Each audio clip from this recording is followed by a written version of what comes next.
দর্শক আপনারা দেখছেন শহীদ মিনার কিন্তু শিক্ষকদের উপস্থিতিতে আসলে কানায় কানায় ভরে গিয়েছে।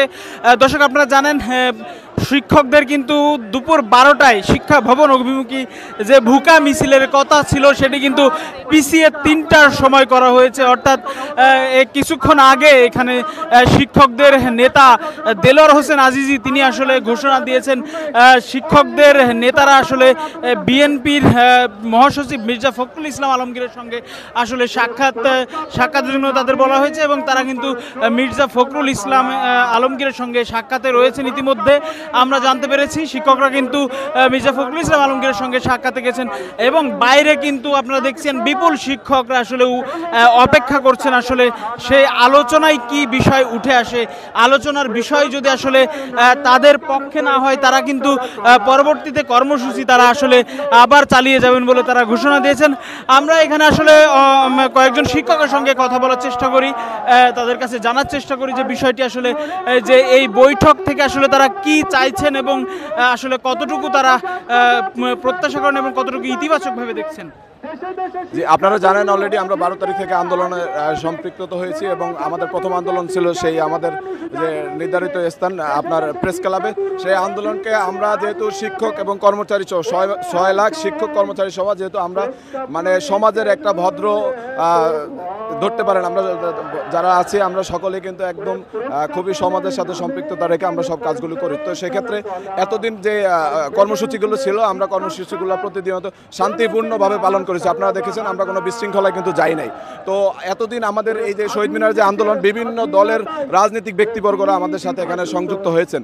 আমরা আজকে দেখেছি, গতকালকে দেখেছি যে বিএনপির ঊর্ধ্বতম কর্মকর্তা যারা আছেন তারাও আমাদের আন্দোলনে সমর্থন দিয়েছেন অলরেডি। তাহলে সরকার মেনে না নেওয়ার আমরা কোনো আর রাস্তা দেখছি না এখানে।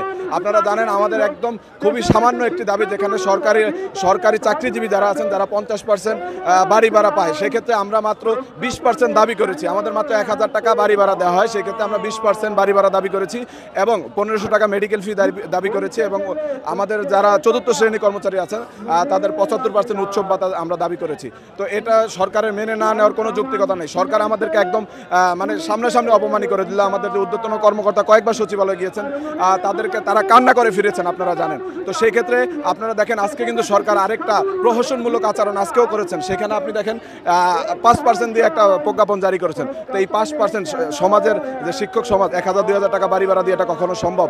একটা টিন সেট বাড়িতে থাকলেও সেখানে 3-4,000-5,000 টাকা লাগে, আর 500 টাকা মেডিকেল ফি, এটা কোনো মানে ইয়ে আছে? গ্যাস্ট্রিকের ওষুধ খাইলে তো 500 টাকার বেশি লাগে মাসে। একটা ইয়ের কাছে যদি আমরা ডাক্তারের কাছে যাই সর্বনিম্ন ভিজিট 1500-1000 টাকা। তো সেক্ষেত্রে আমাদের বর্তমান অবস্থাটা কি হয়ে দাঁড়াইছে আপনারা দেখেন। এই সমাজের যারা এই সরকারের ঊর্ধ্বতন কর্মকর্তা আছে তাদেরকে আমরা হুঁশিয়ারি রেখে বলে দিতে চাই যে প্রহসনমূলক আচরণ বন্ধ করে আজকে বিকাল 3টায় যে আমাদের কর্মসূচি আছে, এই 3টার কর্মসূচির আগে আপনারা এই দাবি মেনে নেন।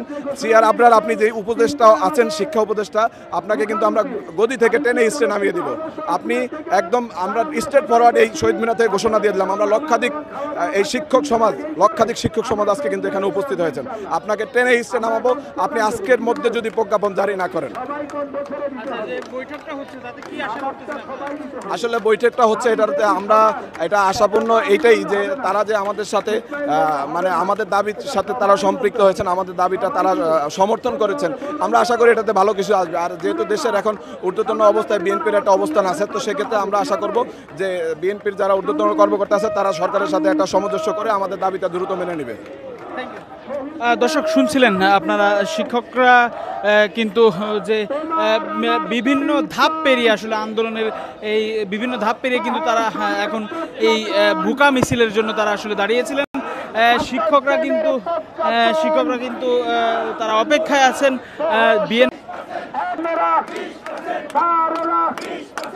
দর্শক আপনারা দেখছেন এখানে কিন্তু শিক্ষকরা যে 20%-এর দাবিতে তারা কিন্তু আমরা জানতে চাই সর্বশেষ পরিস্থিতি কি বলেন। আমরা আজ শিক্ষক ও কর্মচারী সংগঠন থেকে আমরা জানতে পারলাম যে আজকে এতদিন আন্দোলন করার পরে মাত্র 5%-এর একটা প্রজ্ঞাপন জারি করেছে। যেই প্রজ্ঞাপন শিক্ষক এবং কর্মচারী সমাজ মানে না এবং মানবে না। আমাদের দাবি 3টা: 1, 20% বাড়ি ভাড়া, 1500 টাকা চিকিৎসা ভাতা এবং আমরা কর্মচারীদের 75% উৎসব ভাতা।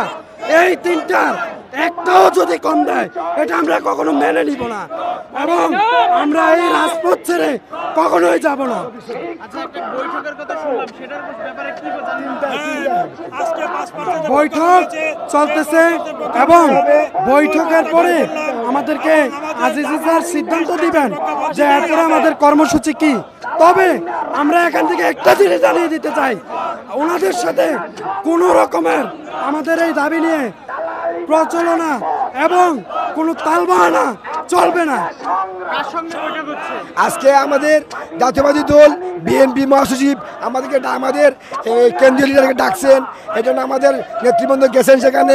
আজকে আমরা সম্মান করি জাতীয় দলকে, কোনো একটা প্রজ্ঞাপন জারি করে আমরা 20% একটা আলোচনা হবে, আর 5% আমরা সবাই প্রত্যেকান 5% আমরা মানি না, আমরা 20% নিয়ে গড়ে পড়বো।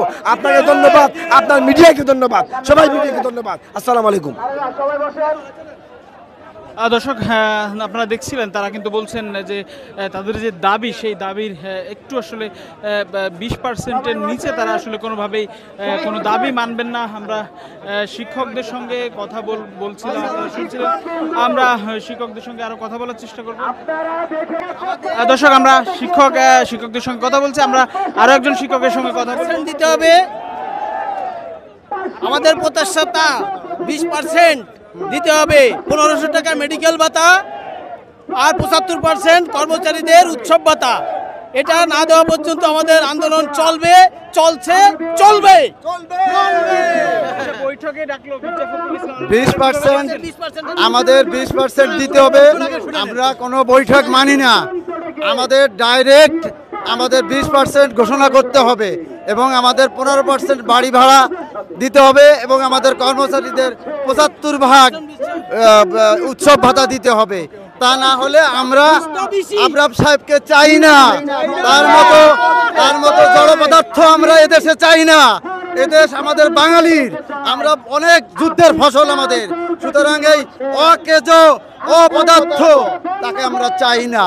আমরা শিক্ষক সমাজ আমাদের সংগ্রাম আমরা চালিয়ে যাব যত সময় আমাদের 20% বাড়ি ভাড়া না দেবে এবং চিকিৎসা ভাতা আমাদের 1500 টাকা না দেবে এবং আমাদের কর্মচারীদের যত সময় আমাদের 75% না দেবে তত সময় আমরা রাজপথ ছাড়ব না, আমরা মাঠে আছি। ওকে, থ্যাংক ইউ। আমাদের 20% যদি না দেওয়া হয়, হ্যাঁ 20%-এর দাবি যদি আমাদের না মানে, তাহলে আমাদের এই দাবিকে জাতীয়করণের এক দফা দাবিতে রূপান্তরিত হবে। দর্শক, আমরা শিক্ষকদের সঙ্গে কথা বলছিলাম। আচ্ছা, এই যে আজকে একটা বৈঠক হচ্ছে, এখান থেকে আপনারা কি প্রত্যাশা করছেন? আসলে আমরা স্বাধীন দেশের তরুণ সমাজ, আমরা সুশিক্ষা গ্রহণ করে শিক্ষক পেশায় এসেছি, অন্য পেশাকে অবজ্ঞা করে, কিন্তু রাষ্ট্র সেইভাবে আমাদের মর্যাদা দিচ্ছে না। একটা স্বাধীন দেশে পেশাগত এত বৈষম্য থাকতে পারে না। যে বৈষম্যের সমাধান করার জন্য 24-এর গণ অভ্যুত্থান হয়েছে, সেই গণ অভ্যুত্থানের সাথে বর্তমান সরকার এই নাফরমানি করছে। তারা গণ অভ্যুত্থানের কোনো দাবি, গণ অভ্যুত্থানের কোনো আকাঙ্ক্ষা তারা পূরণ করছে না।